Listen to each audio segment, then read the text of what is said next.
খাগড়াছড়িতে কিশোরীকে ধর্ষণের ঘটনাকে কেন্দ্র করে গত ২৭ সেপ্টেম্বর সহিংসতার ঘটনায় যেসব পরিবার এবং ব্যবসায়ী ক্ষতিগ্রস্ত হয়েছে তাদেরকে অর্থ ও ত্রাণ দিয়েছে খাগড়াছড়ি জেলা প্রশাসন।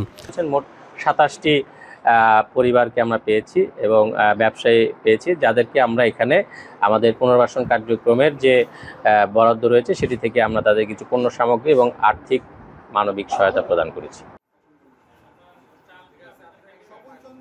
শুক্রবার ৩ অক্টোবর দুপুরে খাগড়াছড়ি স্টেডিয়ামে সদর উপজেলা সংলগ্ন স্থানসহ স্বনির্ভর বাজারের ক্ষতিগ্রস্ত ২৭টি পরিবারের মাঝে ৩০ কেজি চাউল ও ৭,৫০০ টাকা করে আর্থিক সহায়তা দিয়েছে খাগড়াছড়ি জেলা প্রশাসন।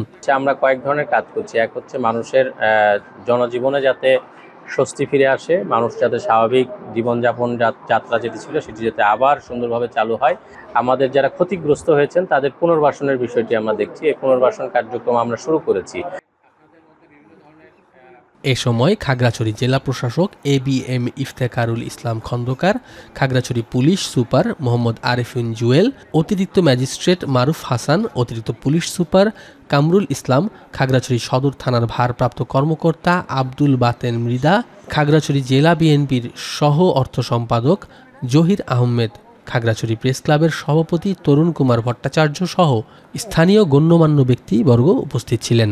যে অবরোধ কিন্তু প্রত্যাহারণের স্থগিত হয়েছে। আমরা বিষয়টি নিবিড়ভাবে পর্যালোচনা করছি।